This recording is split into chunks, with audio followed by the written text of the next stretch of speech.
a la presentación de este libro, sin duda muy importante, que recoge escrituras sobre Julio Ortega, de Julio Ortega. Desafortunadamente tuve un cruce temporal, por mi distracción, y voy a tener que dejar la mesa antes, pero yo sé que es un poco, tal vez no demasiado correcto, pero no me quise restar de estar aquí hoy día, porque Julio ha sido una persona muy importante para las letras hispanoamericanas, de una importancia, yo diría, fundamental, sin caer en elogios un poco banales, sino que efectivamente él ha hecho un trabajo material sobre escrituras, ¿no? Y creo que eso es lo que ustedes también están recogiendo hoy, es ese trabajo concreto y material. Ahora, en ese sentido, yo lo que más, y eso es lo que relevo en el texto que escribí, es una generosidad, que también es una palabra un poco obvia, pero bueno, no se me ocurrió otra en este minuto. Hay una cuestión generosa en Julio, ¿no?, que es muy impactante.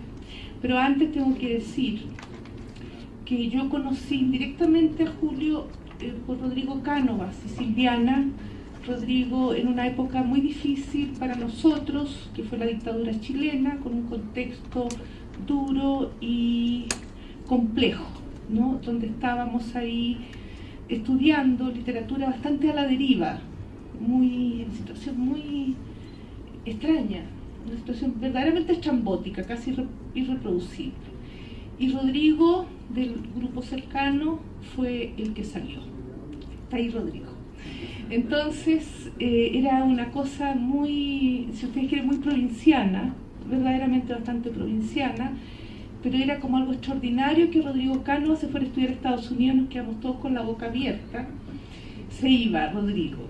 Y por supuesto que generosamente encaletamos los libros que teníamos, los enchufamos, los libros, y Rodrigo generosamente pues los llevó a un lugar que para mí ha sido muy importante, pues se los llevó a Julio Ortega. Nosotros vivíamos una situación extrema y difícil, verdaderamente, en las áreas culturales las menos difíciles, pero políticamente bajo dictadura es una hecatombe.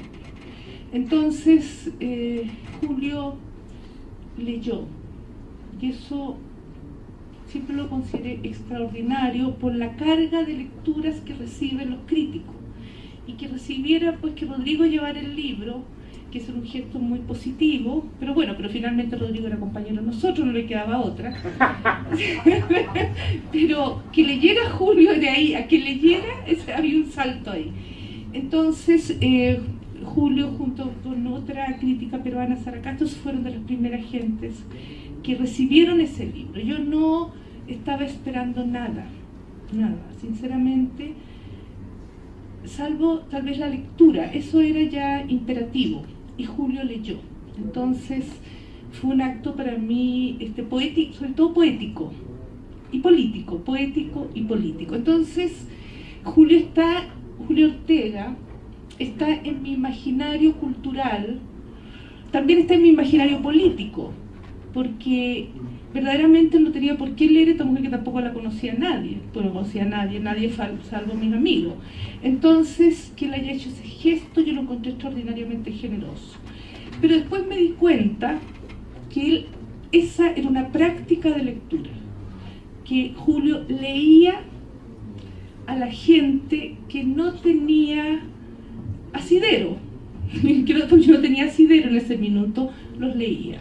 Y de alguna manera esa lectura, en situaciones de repente bien precarias, le daban sentido a una escritura que uno a veces se preguntaba por el sentido. ¿Qué sentido tiene, pues, en un país donde prácticamente no hay editoriales, no hay críticas, en fin, escribir? Es una pregunta que lo ronda, pero claro, uno no escribe ni por las críticas ni por nada, sino porque uno puede dejar de escribir.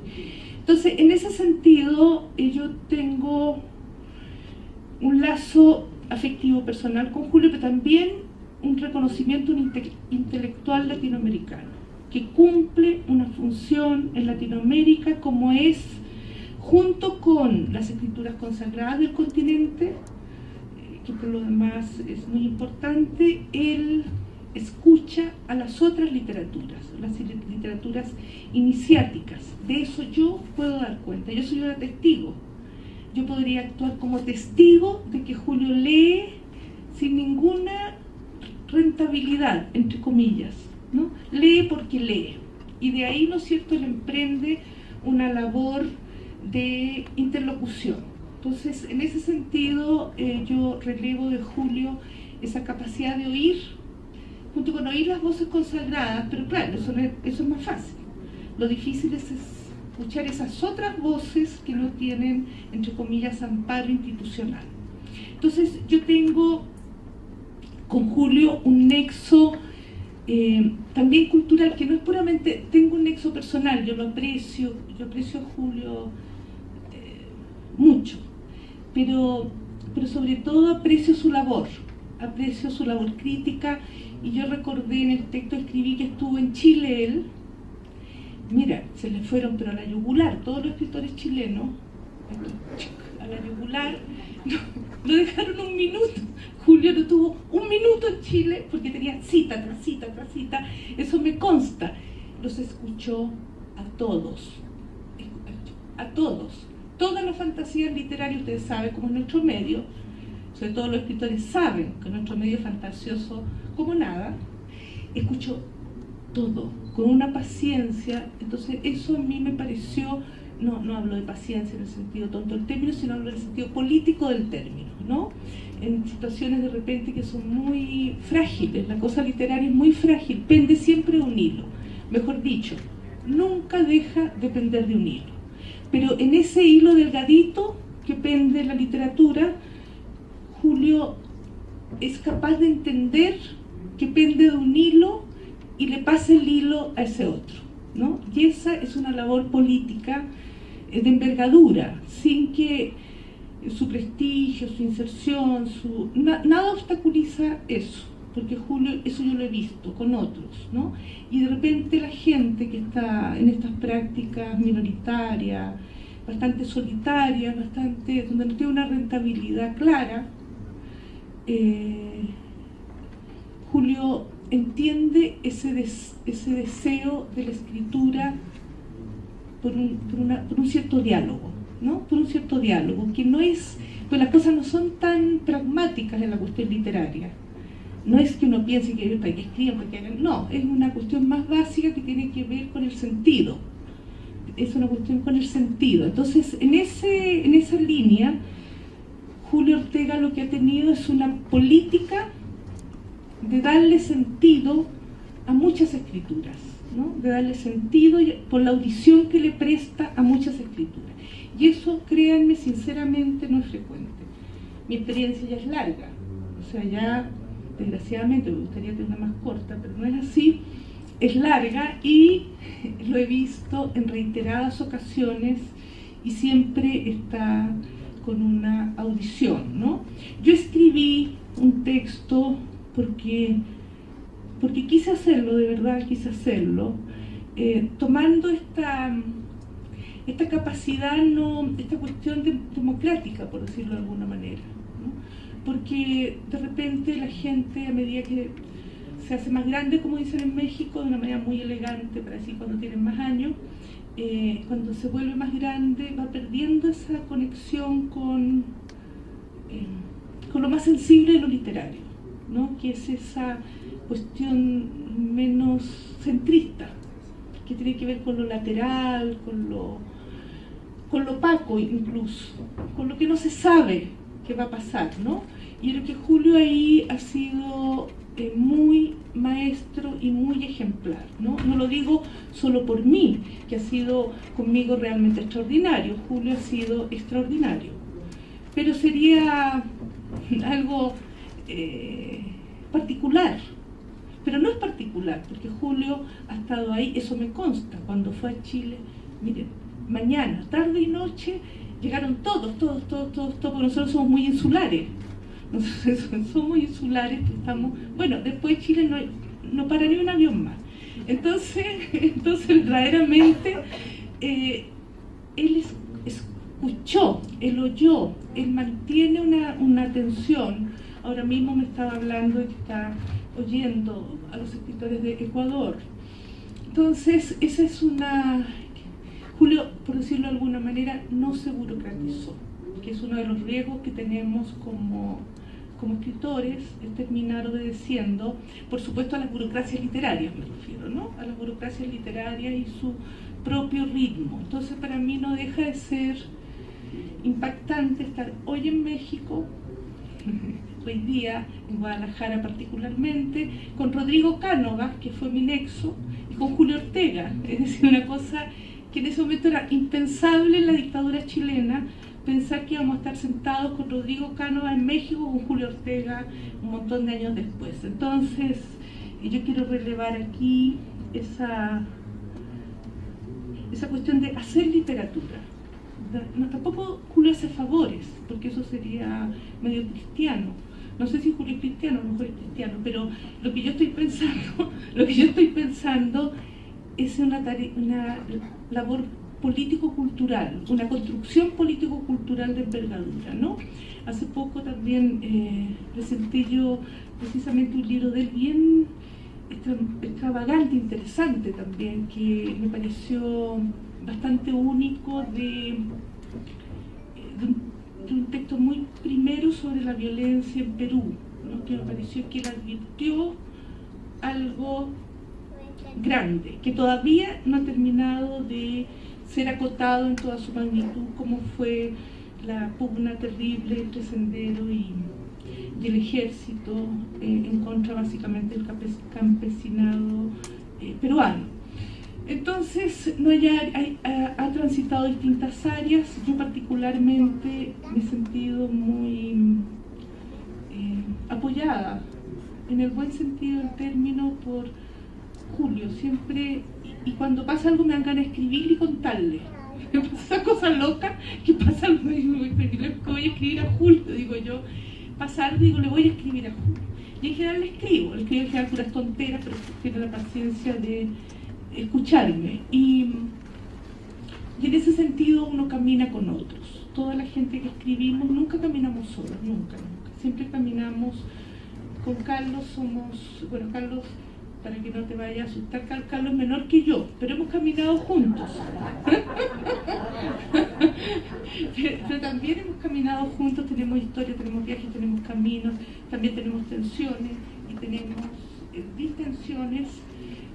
Uno siempre camina con otros, ¿no? No es un camino que se haga solo, y en ese sentido yo verdaderamente caminé por muchos años gracias a Rodrigo y a Silviana, caminé pues con Julio Ortega, y por eso estoy muy contenta con la salida de este libro.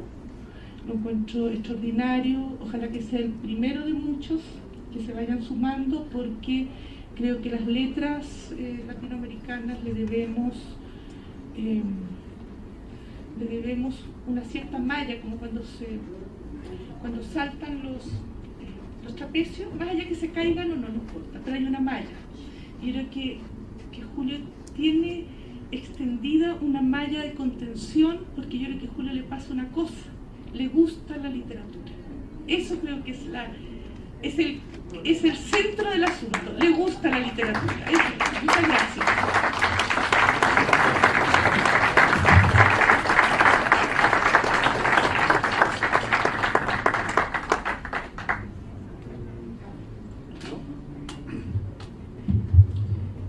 Bueno, quiero agradecer muy de verdad esta invitación de la Cátedra Alfonso Reyes a este homenaje, tributo, sorpresa para Julio Ortega. Entiendo, Julio, que no sabía nada de esto.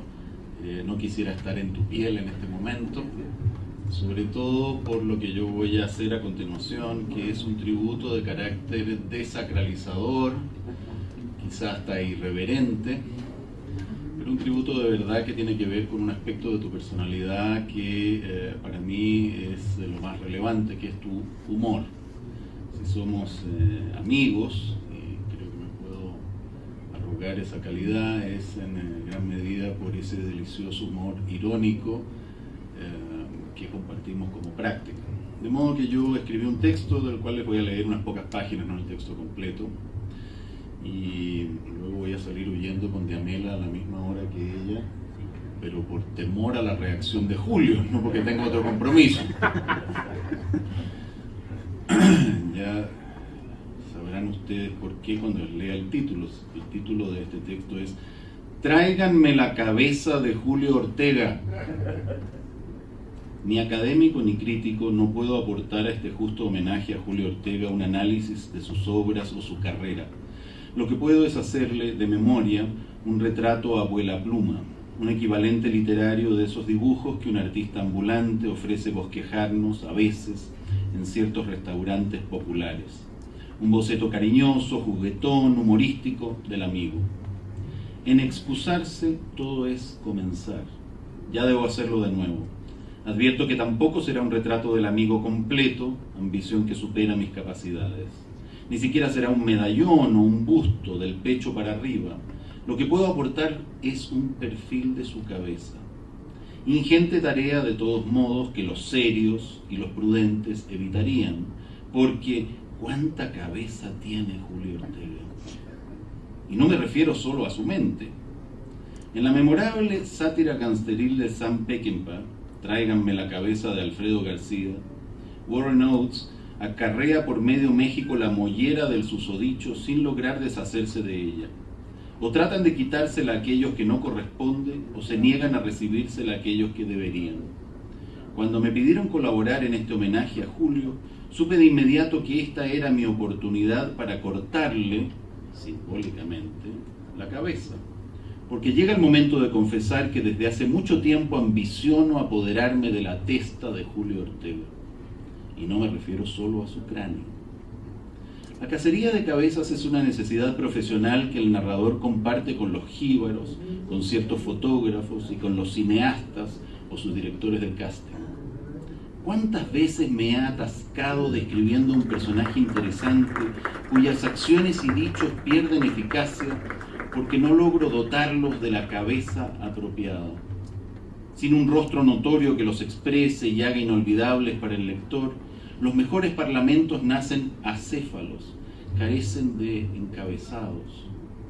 Desde que la vi por primera vez, la cabeza de Julio aparece muy alto en mi lista de presas codiciadas. La reservo para ponérsela a un personaje importante de una de mis narraciones. Si escribiera novelas históricas, ya se la habría injertado a un senador romano, un orador de toga, un Cicerón o un Catilina. Sin embargo, aunque no las escriba, no me faltarán personajes contemporáneos sobre cuyos hombros asentar una cesera con tanto carácter. Carácter se ve en la quijada inferior, grande y agrandada más por una barba que ahora blanca evocaba, porque te la cortaste, hombre, irresistiblemente la de un capitán de ballenero, una hab. Carácter se atisba en la boca larga, siempre encrespada en la comisura izquierda por el inicio de una sonrisa pícara. Carácter en la nariz aguileña, que sería demasiado severa si no la alegrara un lunar de carne sobre la aleta derecha. Carácter en los ojos castaños, traviesos, cuya curiosidad no logran empañar las gafas. Carácter en las dilatadas mejillas y las vastas sienes. Carácter, en fin, en la frente trapezoidal, a menudo laureada por unos mechones cortos y agudos, premonitorios de tantas coronas académicas como ha ganado. En personas menos enérgicas que Julio, el ejercicio de la vida intelectual tiende a borrar sus contornos físicos. El pensamiento suplanta al cuerpo. Me condené, escribiendo, a que todos dudaran de mi existencia real, escribió Enrique Elín, amigo de Julio, aumentando al hacerlo esa duda.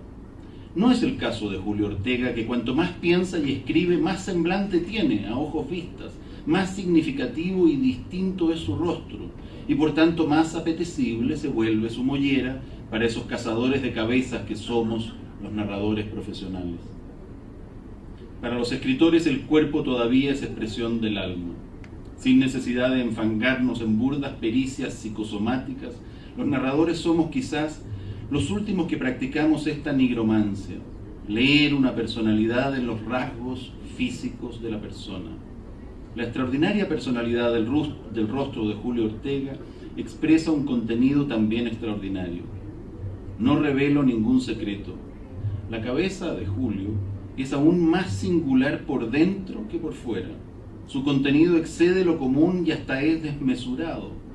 Julio no ha leído solamente lo que manda su profesión, las teorías más tradicionales y avanzadas. Además, ha leído las fuentes de esas teorías. Y lo que es más admirable y no tan obvio como se cree, también ha leído los libros a los cuales esas teorías deben aplicarse. De Rubén Darío a la actual literatura chilena, de García Márquez a la transculturalidad en Puerto Rico, de Carlos Fuentes al 900 peruano, y sobre todo de esta orilla a la otra del idioma. Sus ejercicios transatlánticos de lectura mutua. Recruzando el charco, volando más que nadie, la mente de Julio Ortega continúa y acrecienta la gran tradición de polígrafos latinoamericanos, Andrés Bello, Alfonso Reyes, Octavio Paz, que vieron a la lengua como un solo tiempo y territorio. A ese protuberante hemisferio de los contenidos profesionales agreguemos las amplias y enrevesadas circunvoluciones de la vida literaria que Julio sabe de primera, segunda y tercera manos. La petite histoire de la literatura latinoamericana tiene en Ortega un curador esencial, un bardo dueño de una memoria digna de las literaturas de transmisión oral de antaño. Gracias a él he sabido, yo también, cantidad de anécdotas que no conocería de otro modo. Julio, el memorioso, es infalible a la hora de recordar qué dijo Bryce Echenique en una noche del verano de 1991 en Palma de Mallorca. ¿De qué estaba enfermo Donoso en la primavera del 78? ¿A quién quería menos Cortázar? ¿A Benedetti o a Arguedas?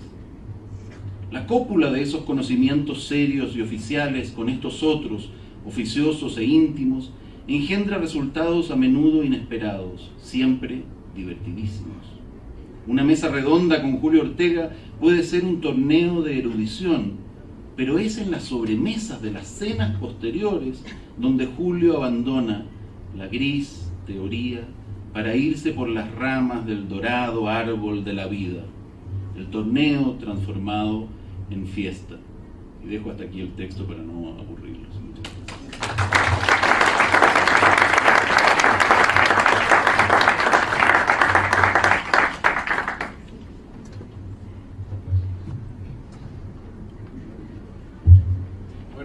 Muchas gracias a la cátedra Alfonso Reyes del Instituto Tecnológico de Monterrey por haberme convocado a esta sesión secreta en homenaje a Julio Ortega.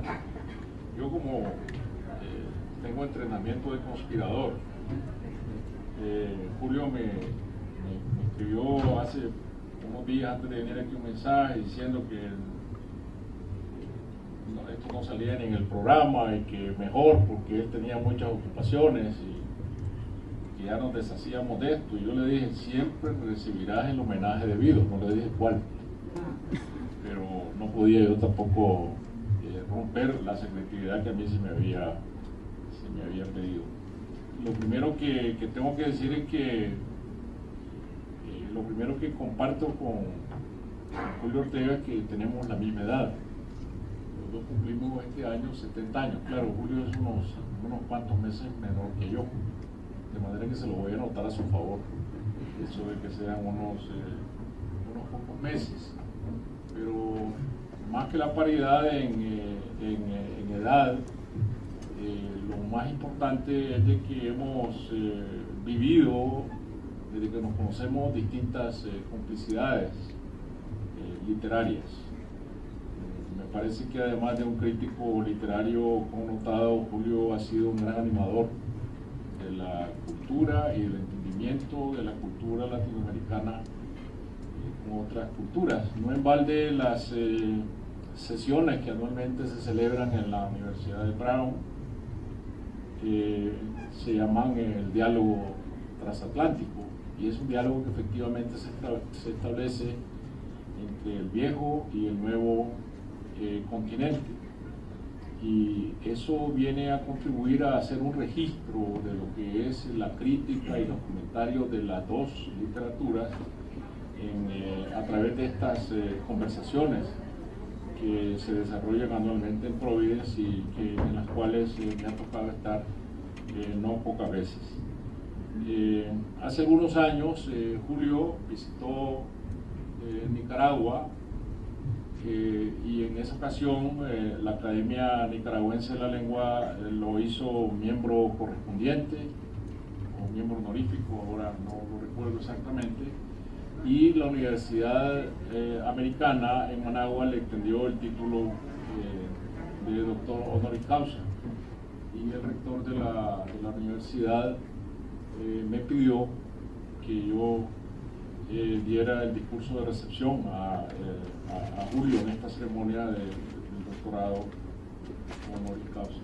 Recuerdo muy bien esa visita porque también, igual que como Yamela el TIC señalaba, Julio tuvo la oportunidad de conversar, dialogar, intercambiar opiniones en Nicaragua con escritores de muy distintas generaciones que se acercaron a él por el reconocimiento que tiene en América Latina como crítico literario. Entonces, yo de esas palabras que están incluidas en el libro, yo quisiera leer, igual que ha hecho Carlos Franz, unos cuantos párrafos, porque veo que Beatriz tiene aquí a mi lado no pocas hojas bien anotadas,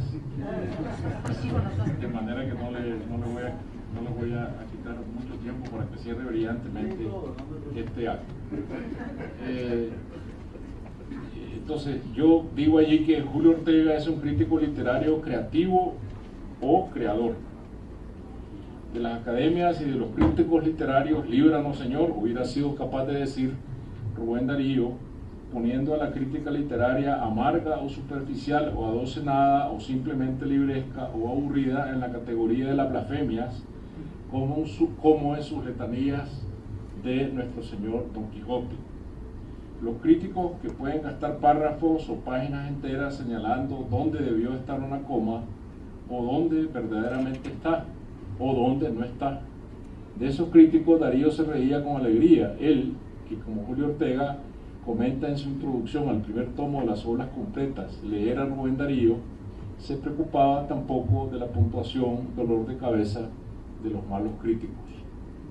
El sistema de puntuación para Darío, dice Julio, que debería ser definitivo para un poeta cuya dicción suele ser impecable. Es más bien poco formal, carece de papel decisivo en el ritmo y hasta resulta en ocasiones dudoso. Quizá la explicación sea sencilla. Darío escribía no en el sistema de la lengua, pero tampoco en la ocurrencia del habla, sino en una dimensión no siempre prevista, la musicalidad del español.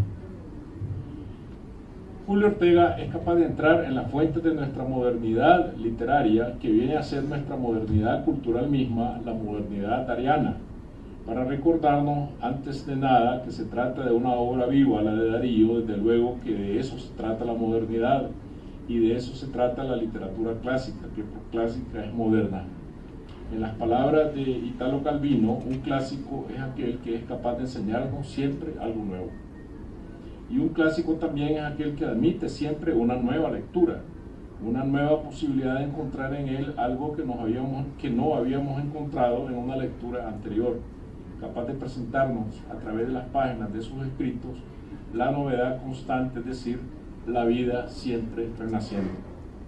Y esta es la mejor manera de leer a Darío, en la lectura participativa, en busca de descubrir siempre nuevas facetas en el diamante, lo que Julio llama la literatura como una gran conversación, para que el lector se pase del lado de la obra y la comparta de la perspectiva creativa misma, que es la manera más espléndida de leer, sin requisitos académicos, ni reglas académicas, ni formalidades académicas.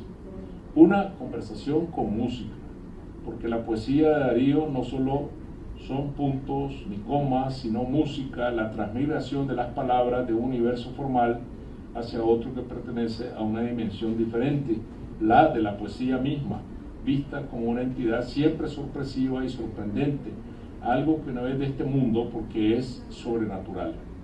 si no logramos contemplarlo como milagro y el encuentro con el milagro es la epifanía, no estaremos viendo más que la diéresis y la sindéresis y la prosodia y, para más horror, la ortografía. Es la literatura como epifanía y como herejía, la literatura que nace no de la corrección tan dura como el cartón, sino de los borrones y de las tachaduras. Esta me parece que es una interpretación de todo lo que ha sido la lección crítica de Julio Ortega a lo largo de su vida. La crítica como una especialidad creativa, una especialidad que nos enseña, nos ayuda a leer y apreciar lo que la literatura verdaderamente es, un gozo y no una penuria. Y por lo tanto yo quiero compartir el gozo de estar aquí con ustedes esta noche, celebrando los 70 años de vida de Julio Ortega, nuestro amigo. Muchas gracias.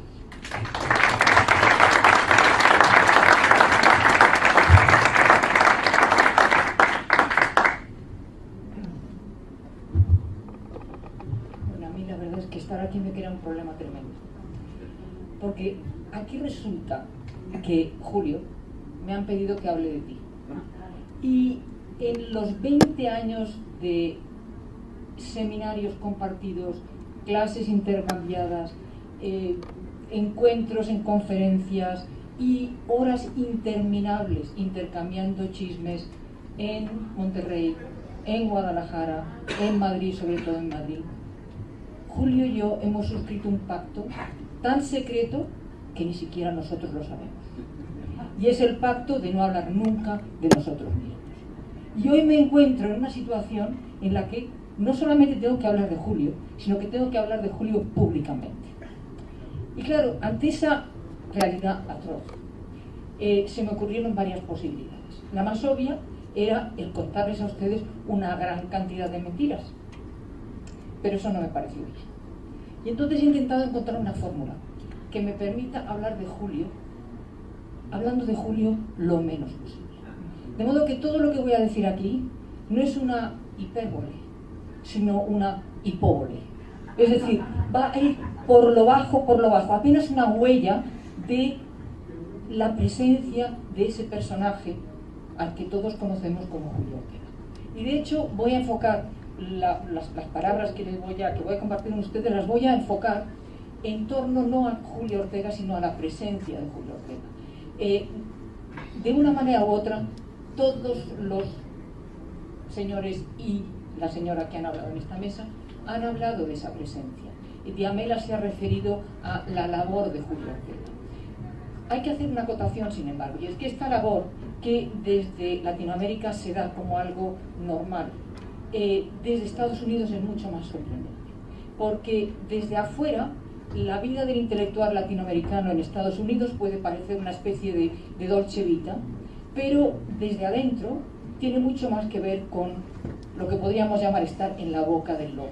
Y es estar en la boca del lobo por el tremendo poder de absorción y el tremendo poder de control de la producción y de la difusión de la cultura en todas sus manifestaciones que tiene ese país. Entonces, es en ese contexto que quiero abordar lo que podríamos llamar la presencia de Julio Ortega. Es un contexto paradójico, porque por una parte el ámbito académico, el mundo de las ideas, como lo llamaría Sor Juana, de Estados Unidos se caracteriza por un telón de fondo que es de un antiintelectualismo feroz. Y esto es lo que define la cultura del país. Es lo que explica, por ejemplo, que en las elecciones entre Bush y Gore, uno de los puntos en contra que tenía Gore era el que era demasiado intelectual, demasiado inteligente. Pero paradójicamente, junto a esto, es un país que tiene una auténtica pasión por las ideas, por la creatividad y por la expresión individual, aunque les gusta especialmente el que todo esto se produzca en la forma de lo que los de la época medieval y el Renacimiento llamaban ejemplos, es decir, cuentos con un fin moral que proponen pautas de comportamiento y modelos para la construcción del individuo y de la sociedad. Otra paradoja, la tensión entre la libertad total, que es la que se supone en el mundo académico, y la presencia de unas claras tiranías de autoridades y de un cliquismo galopante que en cierta forma, esa presencia de las clics, que es ahora muy notable, viene del acceso de las minorías a los campos del poder discursivo a partir de los años 60. Y el hecho de que esas minorías tuvieron que apoyarse en la creación de redes de apoyo que obviamente privilegiaban lo propio y excluían lo ajeno. Y eso ha dejado un legado importante en el mundo intelectual norteamericano.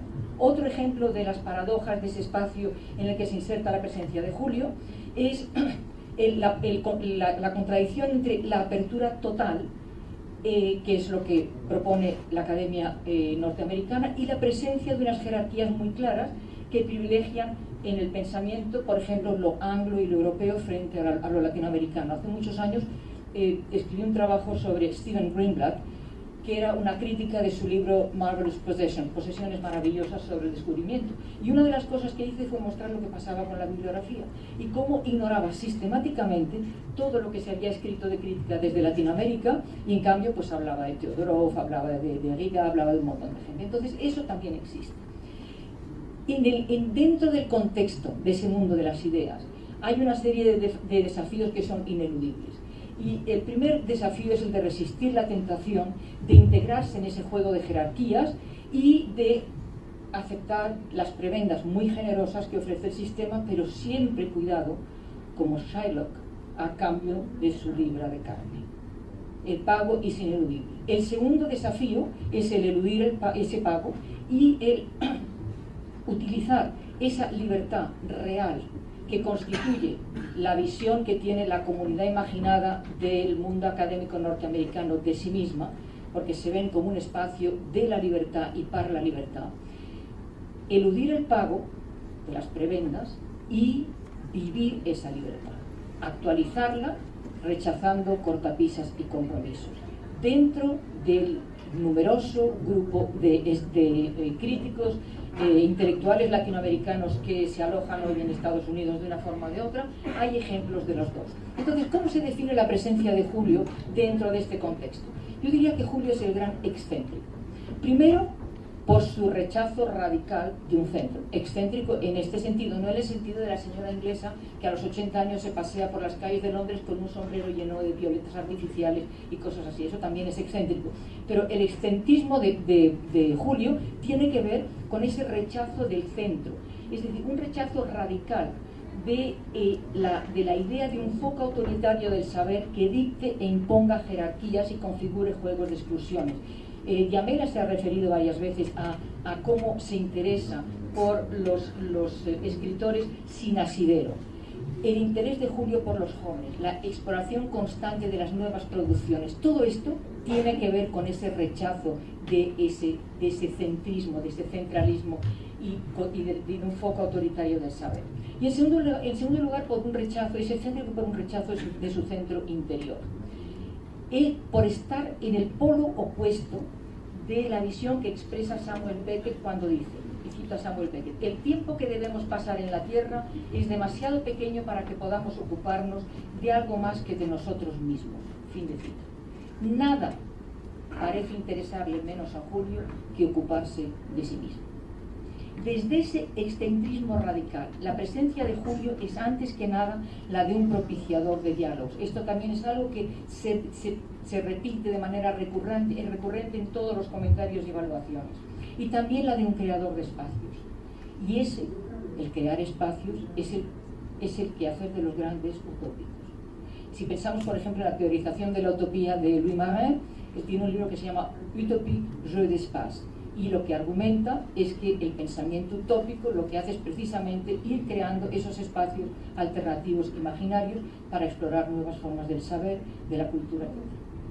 Pero hablando de espacios, dicen que Proust cavilaba la búsqueda incesante de sus innumerables tiempos perdidos en una habitación de paredes de corcho y con las persianas siempre bajadas. Y si hacemos caso a Alfonso Reyes, Ramón Gómez de la Serna exploraba y vivía su apasionado diálogo con las cosas, enroscado como un gato dice Alfonso Reyes, en una habitación llena del batiburrillo de cosas heterogéneas, cotidianas o inverosímiles que abarrotaban su estudio. Cuarto, cerrado y visco. Pero el espacio de Julio, el espacio propio de Julio, y una de las contribuyentes del volumen, que ha sido estudiante de Julio, María Pizarro, habla precisamente de ese espacio de Julio. El espacio de Julio es como una disonancia, porque Julio anida en una guarida en los altos de la Rochambeau, desdorado palacete bombonera, en la calle Prospect de Providence, donde aún subsisten hermosas las grandes mansiones que los poderosos de Rhode Island edificaron con el dinero del tráfico de esclavos. Pero entrar en la guarida de Julio es entrar en otro mundo. De tanto libro, a veces ni se lo ve a Julio. Entre que hay libros por todas partes, y que él está en una silla como bajita y además escondido detrás del ordenador, a veces no se le ve. Y yo creo que, como el tigre de los cuentos de Kipling, a veces Julio se mimetiza, y si uno no se fija, lo confunde con sus libros. Pero eso es un error, porque Julio no hay que confundirlo con sus libros, es todavía más que sus libros. Pero ahí está, y desde ahí navega y cartografía los grandes espacios de la creación y del conocimiento. A mí me hace pensar en Dido y la historia de la piel de toro por esa manera de ir desbordando perímetros, expandiendo los límites de un espacio, de un territorio que es el de Julio y es el nuestro, siempre, y el de todos. Territorio de exploración permanente, de comunicación, de intercambio de ideas, lugares, personas, de diálogo interminable. Diálogos de la lengua, tendiendo puentes entre el español de las dos orillas, entre estos y el habla de los emigrantes hispánicos en Estados Unidos, que desde Estados Unidos se unifican y homogeneizan bajo una sola etiqueta, que es la de US Latinos, pero que tiene una enorme riqueza lingüística y cultural. Diálogos entre la Real Academia y el español de las Américas. Diálogos de la cultura entre espacios transatlánticos. La figura emblemática del Professor at Large en Brown University, que ha representado durante años como nadie esos diálogos, es precisamente Carlos Fuentes, que fue profesor at large durante más de 10 años allí. Diálogos entre cultura, literatura y política, los foros que se organizan que organiza en México, que organiza en Brown, en torno a diálogos entre la política, Felipe González, Cebrián, en este momento el presidente Ricardo Lagos, que está en Brown y que participa en esos foros. Es decir, Julio es un gran propiciador de diálogos y es un gran creador de espacios de encuentro, espacios de expresión y de reconocimiento, y otra vez, siempre de forma desjerarquizada. Espacios de comunicación desjerarquizadora porque siguen implícitamente una ética intelectual que Marcel Duchamp expresaba así, y cito: en el fondo no creo en la función creadora del artista. Este es un hombre como cualquier otro hombre. Yo prefiero la palabra artesano. Todos somos artesanos en la vida civil, en la vida artística, en la vida de todos los días. Y cierro la cita. Julio, artesano excéntrico. Esta definición sí me cuadra. Propongo que la presencia de Julio crea su propio paradigma del intelectual latinoamericano del siglo XXI. Es cierto que vive en Estados Unidos, pero es una de las cosas que definen al intelectual latinoamericano del siglo XXI es que tiene un cierto carácter nomádico, al que por cierto Julio se refiere en uno de sus textos que citaré más tarde. La pregunta del millón es: ¿cómo ha sido antes? ¿Qué es y qué debe ser un intelectual del siglo XXI? El paradigma del intelectual que, por ejemplo, Jim Franco desarrolla en su libro sobre el intelectual en Latinoamérica es la de un intelectual que es la conciencia social de su pueblo y el faro que alumbra los destinos colectivos. El paradigma del intelectual latinoamericano que desarrolla Julio Cortázar en Rayuela es muy diferente. Es la de el personaje que tiene que darle la vuelta a toda la cultura occidental como un calcetín para completar la compleja peladura de la banana que entrevieron e iniciaron los surrealistas, pero que nunca terminaron. Si pensamos en Saramago, por ejemplo, para él la definición del intelectual se centra en la noción de responsabilidad. Y dice, cito a Saramago, dice: el problema está más crudamente en que el escritor, por regla general, ha dejado de comprometerse. Ya termino.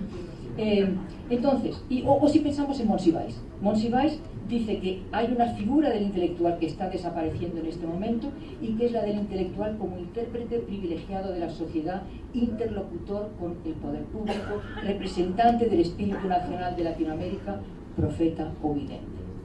Entonces, frente a estas y a muchas otras opciones, Julio articula implícitamente su propio paradigma y delinea sus y nuestras coordenadas. Y voy a citar un texto de Julio y con esto ya concluyo. Dice, este es también un periodo en que la producción de significados busca cruzar los campos del objeto disciplinario. El carácter híbrido de las obras de lo nuevo, la transhumancia de las nuevas subjetividades y el relevo de los agentes sociales ha puesto en crisis el espacio restrictivo disciplinario y han excedido los modos de representación formal. En esta zozobra de la autoridad académica, suplantada además por la superstición economicista, las nuevas lecturas empiezan por reconocer los límites de lo legible, ensayan trayectos nomádicos y saben que no se deben a las instituciones consoladoras. Su política del discurso presupone una reafirmación de futuridad. En lugar de las convicciones encarnizadas, se propone el ejercicio de la duda. También el microrrelato de los consensos. Y hasta un modicum de fe en un tiempo que a pesar de todo será lo que hagamos de él. Fin de cita. Hibridez, transhumancia, nomadismo, desborde de marcos, modos y categorías, zozobra de autoridades académicas y más, búsqueda de lo nuevo en apuesta y reafirmación de futuro, derrocamiento de certezas, anclaje precario en la duda. Esas son las nuevas coordenadas del mapa. Ese es el espacio del intelectual del siglo XXI que Julio nos invita siempre a navegar, haciendo de un tiempo nuevo de incertidumbre y de posibilidad el tiempo nuestro. Pero cuidado, porque hay una resemantización en ese nuestro. Es un nuestro que no es de posesión, es un nuestro que es de participación. Y por todo ello, por tu presencia y por la invitación, gracias Julio.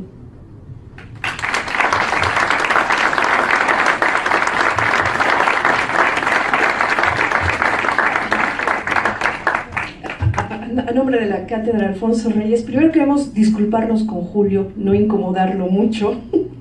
Si quieres hablar, Julio, no te incomodamos más. Agradecer profundamente. Sí, Julio.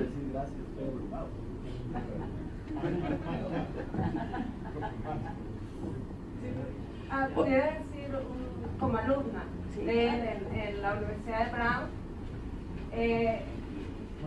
bueno, ustedes le dicen Julio, para nosotros va a ser siempre el profesor Ortega, y es un profesor que está en la boca de los alumnos, ¿no? Ese es un hombre de que se habla en la cafetería, en los dormitorios.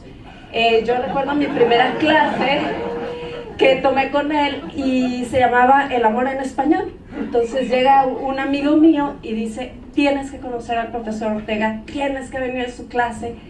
Yo no sabía si yo quería tomar clases de literatura en el departamento español. Cuando yo estaba estudiando en una universidad en Estados Unidos, dije, bueno, pues es que se llama El amor en español, voy a ir, vamos a ver la clase. Obviamente quedé encantada. Las lecturas que escoge Julio son muy exactas, te hace que te enamores de la literatura desde el título de las clases, ¿no? Sus clases con los textos de Gabriel García Márquez, cuando él tallerea, hay algo que sucede.